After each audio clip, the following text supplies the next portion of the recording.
오늘 이 아침에 우리에게 주신 하나님의 말씀은 민수기 17장 1절부터 11절까지의 말씀입니다. 민수기 17장 1절부터 11절까지 말씀을 저와 여러분이 한 절씩 교독하시고 마지막 절 한 마음으로 한 목소리로 합독하도록 하겠습니다. 17장 1절 제가 먼저 봉독해 올려드리도록 하겠습니다. 여호와께서 모세에게 말씀하여 이르시되 너는 이스라엘 자손에게 말하여 그들 중에서 각 조상의 가문을 따라 지팡이 하나씩을 취하되 곧 그들의 조상의 가문대로 그 모든 지휘관에서 지팡이 12를 취하고 그 사람들의 이름을 각각 그 지팡이에 쓰라. 레위의 지팡이에는 아론의 이름을 쓰라. 이는 그들의 조상의 가문의 각 수령이 지팡이 하나씩 있어야 할 것임이니라. 그 지팡이를 회막 안에서 내가 너희와 만나는 곳인 증거계 앞에 두라. 내가 택한 자의 지팡이에는 싹이 나리니 이것으로 이스라엘 자손이 너희에게 대하여 원망하는 말을 내 앞에서 그치게 하리라. 모세가 이스라엘 자손에게 말하며 그들의 주의관들이 지파대로 지팡이 하나씩을 그에게 주었으니 그 지팡이가 모두 12이라. 그 중에 아론의 지팡이가 있었더라. 모세가 그 지팡이들을 증거의 장막 안 여호와 앞에 두었더라. 이튿날 모세의 증거가 장막에 들어가 본즉 레위 집을 위하여 낸 아론의 지팡이에 운이 돋고 순이 나고 꽃이 피어서 살구 열매가 맺혔더라. 모세가 그 지팡이 전부를 여호와 앞에서 이스라엘 모든 자손에게로 가져오매 그들이 보고 각각 자기 지팡이를 집어 들었더라. 여호와께서 또 모세에게 이르시되 아론의 지팡이는 증거계 앞으로 도로 가져다가 거기 간직하여 반역한 자에 대한 표징이 되게 하고 그들로 내게 대한 원망을 그치고. 다 같이 읽겠습니다. 모세가 곧 그같이 하되 여호와께서 자기에게 명령하신 대로 하였더라. 아멘. 살아계신 하나님의 말씀입니다. 아멘. 기도하시겠습니다. 살아계신 하나님, 이 시간 하나님의 말씀을 함께 읽게 하시니 감사합니다. 저희 귀에 들리게 하시니 감사합니다. 이제는 성령님께서 함께 하셔서 깨닫게 되는, 하나님께서 우리와 동행하심을 깨닫게 되는 시간이 될 수 있도록 성령님 역사하여 주시옵소서. 모든 것 주님께 의탁합니다. 예수님의 이름으로 기도하옵나이다. 아멘. 네, 지지난주 다시 돌아와서 민수기를 계속해서 보겠습니다. 레위 자손 고라, 루베 자손의 다단과 아비람, 온등이 이스라엘 총회에서 택함을 받고 이름이 있는 유명한 리더십이 있는 250명의 지휘관과 함께 당을 지어서 아론을, 모세를 반역을 했습니다. 그러면서 하는 얘기가 너희가 분수에 지나도다. 회중이 다 각각 거룩하고 여호와께서도 그들 중에 계시거늘 너희가 어찌하여 여호와의 총회 위에 스스로를 높이느냐 하고 당차게 반역을 했습니다. 구구절절 맞는 말들만 놀아놓는 그들의 말 속을 자세히 들여다보니까 이 반역의 결정적인 이유는 결국엔 나도 자격이 있다였습니다. 나도 레이지파다. 우리 사촌지간 아니냐. 그런데 왜 너만 꼭대기에 서서 명령하느냐 였습니다.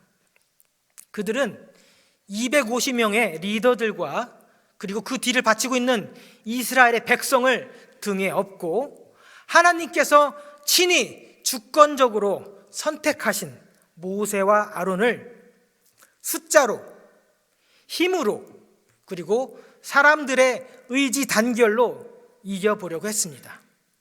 그 결과로 하나님은 이 반역한 고라를 포함한 4명은 땅이 입을 열어서 스울로 빠지고 그 위에 다시 땅이 덮였고 동조한 250명의 지휘관들은 여호와의 불이 나와서 불살라 죽게 하셨습니다.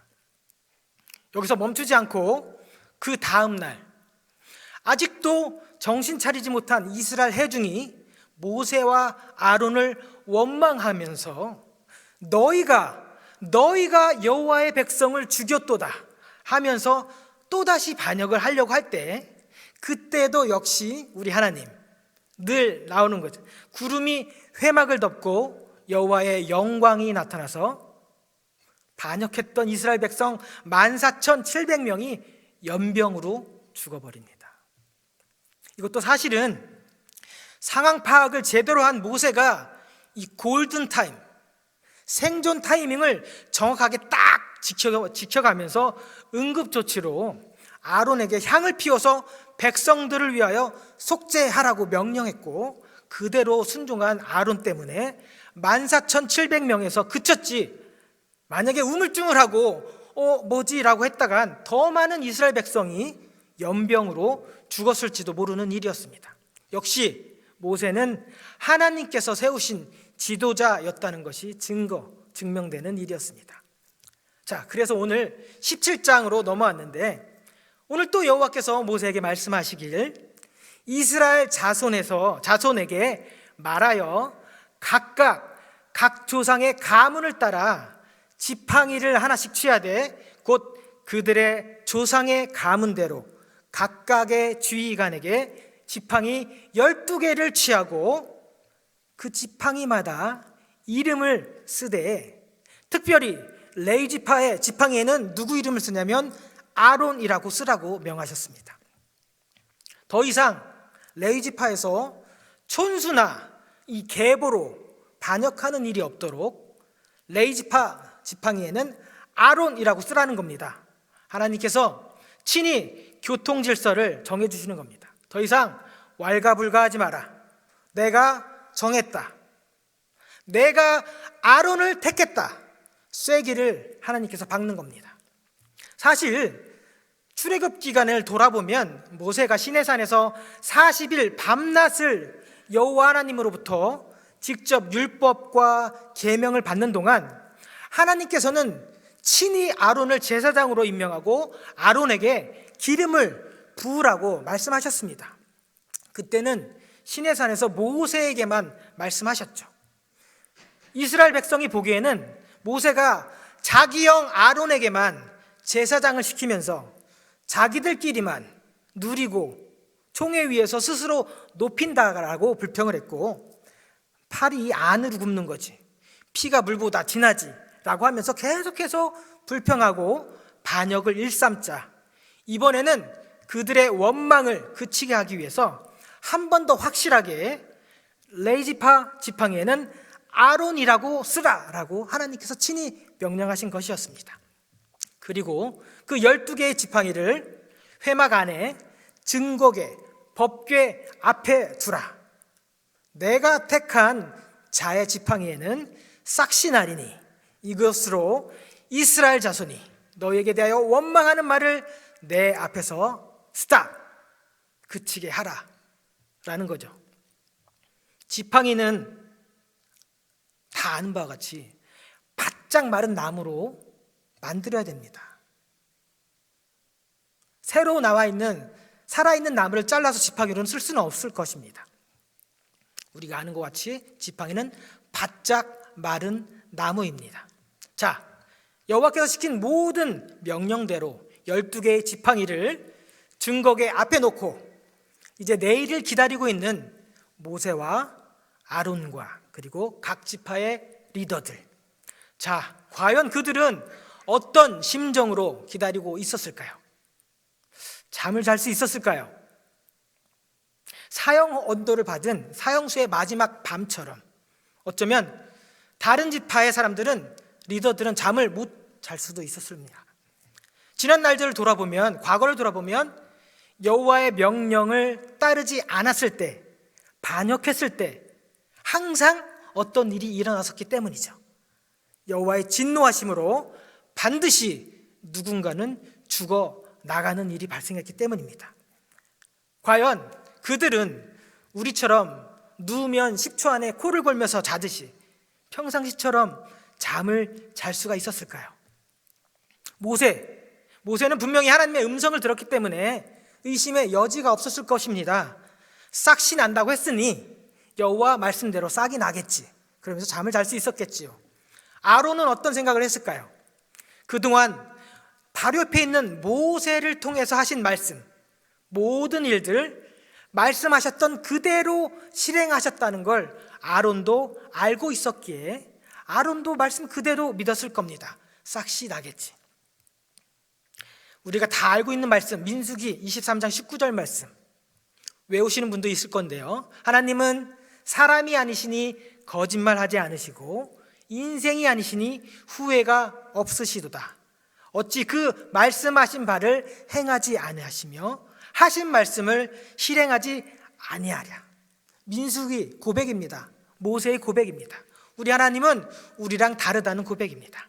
우리 하나님은 한 번 말씀하시면 말씀하신 그대로 실행하시고 책임지시는 하나님이심을 믿으시길 바랍니다. 자, 다음 날 모세가 증거궤 장막에 들어가서 본즉 레위 가문의 대포에서 낸 이 아론이라고 쓰여 있는 지팡이에는 성경 말씀에 움이 돋고 순이 나고 꽃이 피어서 살구 열매가 열렸더라라고 기록하고 있습니다. 이상한 일이죠. 분명히 5절에서는 뭐라고 하셨냐면 싹이 난다라고 기록하였는데 싹이 날 뿐만 아니라 순이 나고 꽃도 피고 살구 열매까지 맺힌 것이었습니다. 모세는 이 상황을 어떻게 이해를 했을까요? 다른 지도자들은 어떻게 이해했을까요? 자, 이렇게 질문을 제가 해보도록 하겠습니다. 여러분이 믿고 있는 하나님은 어떤 하나님이십니까? 오늘 우리에게 이 성경을 통해서 말씀하시는 우리가 믿고 있는 하나님은요, 우리가 하나님의 순대로, 우리가 하나님의 뜻대로 순종하며 구하는 것. 다시 한 번 더 강조합니다.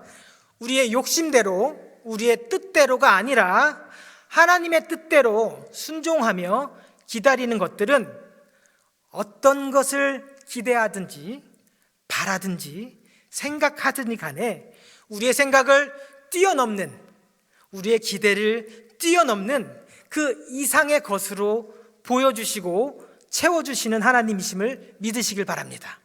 아멘. 성경전서 개역개정판 이사야 55장에 보시면 이렇게 기록되어 있습니다. 이는 내 생각이 너희의 생각과 다르며 내 길은 너희의 길과 다름이니라. 여호와의 말씀이니라.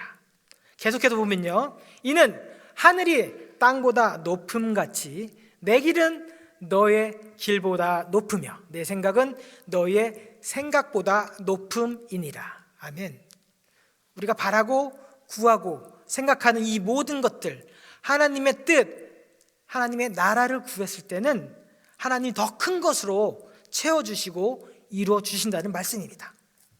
분명히 말씀하시길 내가 택한 자의 지팡이에는 싹이 나리니 하셨는데, 싹이 난 것을 눈으로 직접 보지 않고도 믿는 그런 사람들이 있기 때문에 그들의 핑계는 아유, 날 수도 있겠지, 뭐 그럴 수도 있겠지, 덜 말랐나 보지, 타이밍이 잘 맞았겠지, 트집 잡고 핑계대고 믿지 않는 그 몫이 뻣뻣한 이스라엘 백성에게 더 이상 딴소리하지 마라, 핑계대지 마라. 자, 똑똑히 봐라. 이 지팡이, 바짝 마른 지팡이에서 움이 돋고 순이 나고 꽃이 피고 열매까지 맺었다라고 보여주시는 겁니다. 더 이상 핑계대지 말고 그냥 순종하라 하시는 거죠. 하룻밤 사이에 이 죽은 나무, 이 죽은 막대기 같은 지팡이에서 어떻게 이런 일이 일어날 수 있었을까요? 자, 우리의 상식대로 우리 국민학교 때 배웠던 기초 과학 지식을 통하여서 한번 되짚어보면, 보통 꽃이 피고 열매가 맺으려면 이 꽃 안에 암술과 수술이 있습니다. 떨어져 있습니다. 이 두 개가 수분이 돼야 되는데 수분은 다시 자가수분, 타가수분으로 나눠집니다. 자가수분은 스스로가 수분하는 거고, 타가수분은 곤충 같은 벌, 나비 같은 것들이 와서 수분을 해주는 거죠. 바람이 의해서 수분이 되면 풍매화, 곤충에 의해서 수분이 되면 충매화라고 합니다. 한 80%가 충매화입니다. 그래서 이 지구상에 사는 먹이사슬 바닥에 있는 벌이 중요하다는 겁니다. 벌이 수분을 해야 꽃이 피고 열매가 맺을 수 있거든요. 그래서 꿀벌이 사라지면 지구가 멸망한다라는 소식도 있습니다. 국민학교 때 다 배운 겁니다. 기억나시죠? 벌이 있어야 수분이 되고 꽃이 피고 열매가 맺는 건데, 하루 만에 싹이 나고 꽃도 피고 살구 열매가 열렸답니다. 이 말도 안 되는 기적 같은 일이 일어난 거죠. 이걸 통해서 하나님은 지금 우리에게 무엇을 말씀하고 싶은 걸까요? 더 이상 핑계대지 마라. 아론은 내가 선택한 제사장이다. 더 이상의 반역은 없다라고 하시면서 가장 강력한 증거를 보여준 겁니다. 아론은 내가 선택한 제사장이다. 더 이상 아론을 세운 나한테 반역하지 마라라고 말씀하시는 거죠. 자, 그러면 지금부터가 더 중요합니다. 여호와께서 이 일 이후에 또 모세에게 이르시되 아론이의 지팡이는 증거계 앞으로 도로 가져다가 거기에 간직하여 반역한 자의 표징이 되게 하고 그들로 내게 대한 원망을 그치고 죽지 않게 할지니라 라고 기록하고 있다는 겁니다. 반역한 자에 대한 표징, 사인이 되게 하여 그들로 내게 대한 원망을 그치고 죽지 않게 할지니라. 영어로 보면 so that they will not die. 미래 시제, 앞으로 죽지 않게 하라는 거죠. 미래 시제용으로 말씀하셨습니다. 더 이상 이스라엘 백성 가운데 반역해서 죽는 사람이 나오지 않도록 하라는 겁니다. 사인을 준 겁니다. 자, 왜 하나님께서는 굳이 이렇게 눈에 보이는 사인을 주시면서 명령을 하셨을까요? 그 얘기는 이렇게 가장 확실한 명확한 증거를 보여주셨음에도 불구하고 앞으로도 다음 세대에 그런 반역하는 사람이 계속해서 나올 거라는 얘기입니다. 다음 세대에도 그런 반역자들이 나오면 이 증거계 앞에 있는 지팡이를 보여주면서 기억하라고, 가르치라고 우리에게 말씀하시는 거죠. 이 아론의 쌍난 지팡이를 보며 옛날에 우리 아버지 세대가, 우리 할아버지 세대가 여호와께 반역했다라는 걸 기억하고 더 이상 반역하지 않도록, 그래서 더 이상 여호와의 백성이 죽는 일이 없도록 표징으로서 대대손손 보관하라는 뜻이었습니다. 자, 여기서 우리가 깨달아야 할 것은 첫 번째, 하나님은요 우리의 생명을 귀하게 여기신다는 겁니다. 수많은 사람들이 반역으로 죽어나갔습니다. 그렇지만 그때마다 하나님은 모세를 통하여서 중보기도를, 회개의 기도를 시켰고, 그럼에도 불구하고 회개하지 않는, 돌이키지 않는 그 사람들, 반역자들만 생명을 빼앗겼습니다. 회개하지 않는 사람들만 그런 사람들만 죽었다는 겁니다. 하나님은, 우리가 믿고 있는 하나님은 회개하는 사람들에겐 용서와 생명을 허락하시는 분입니다. 우리 웨슬리 성도님들은 하나님께서 깨우쳐 주시면 그 자리에서 핑계대지 않고 바로 회개하는 지혜로운 성도님들 되시길 축복합니다. 둘째, 하나님은 우리에게 다음 세대에게 가르치라고 하십니다. 이 아론의 쌍난 지팡이가 표징이 되어서 반역하지 않고 죽지 않게 하라고 합니다. 그러기 위해선 이 먼저 된 우리의 자녀들에게, 다음 세대에게 무슨 일이 있었는지, 그 결과로 어떻게 되었는지를 가르쳐 줘야 합니다. 그래야만 우리 자녀들이 우리가 잘못한 그 과오를 반면교사 삼아서 하나님을 거역하고 반역하는 일을 멀리하게끔, 떨쳐내게끔 가르쳐야 된다는 것입니다. 쉐마 이스라엘 기억하십니까? 신명기 6장 4절에서 5절입니다. 이스라엘아 들으라, 우리 하나님 여호와는 오직 유일한 하나님이시니 너는 마음을 다하고 뜻을 다하고 힘을 다하여 내 하나님 여호와를 사랑하라. 여기까지는 다 잘 알고 계실 겁니다. 근데 그 다음 절에 뭐라고 하시냐면요, 오늘 내가 내게 명하는 이 말씀을 너는 마음에 새기고 내 자녀에게 부지런히 가르치며 집에 앉아 있을 때든지 길을 갈 때든지 누워 있을 때든지 일어날 때든지 이 말씀을 강론할 것이며 너는 또 그것을 내 손목에 매어 기호로 삼으며 내 미간에 붙여 표로 삼고 또 내 집 문설주와 바깥문에 기록할지어다. 하나님은 먼저 된 우리에게, 우리의 자녀에게 부지런히 가르치라고 명령하셨습니다. 집에 있을 때, 앉아 있을 때, 길을 갈 때, 누워 있을 때, 일어날 때, 핸드폰 할 때, 때를 얻든지 못 얻든지 가르치라는 겁니다. 무엇을 가르쳐야 될까요? 하나님 말씀을 가르치라는 겁니다. 그래야만이 우리 다음 세대들이 우리가 했던 것처럼 하나님을 거역하지 않고 세상의 문화를 따르지 않고 어떤 환경과 핍박과 유혹 속에서도 하나님의 길을 떠나지 않는 당당한 하나님 백성의 자녀의 삶을 살아갈 수 있다는 것입니다. 그렇게 하려면 우리는 부지런히 힘내서 우리 자녀들에게 하나님의 말씀을 가르쳐야 된다는 것입니다.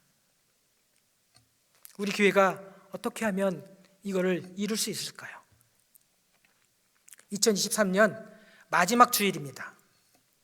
학교도 학원도 악기도 풋볼도 베이스볼도 공부도 우리 자녀들한테 필요합니다.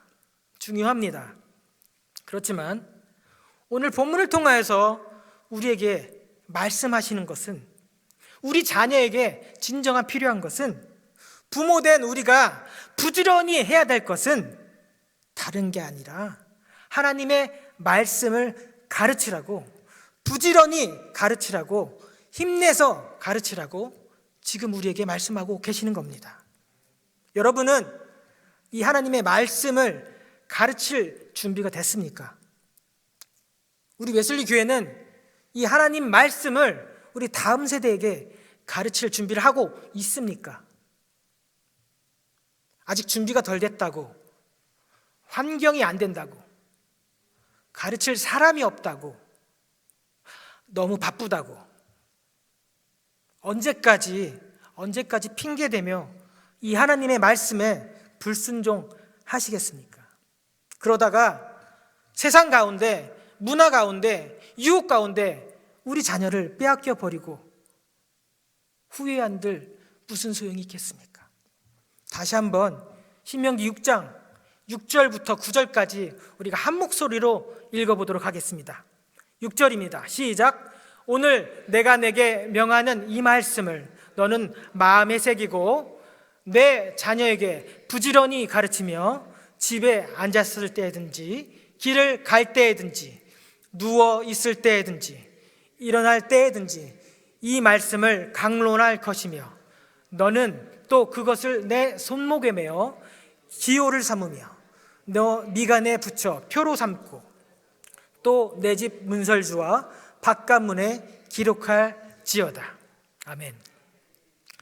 여러분은 이 하나님의 말씀, 내 자녀에게, 다음 세대들에게 부지런히 가르치라는 이 하나님의 말씀에 어떻게 순종하시겠습니까? 기도하시겠습니다.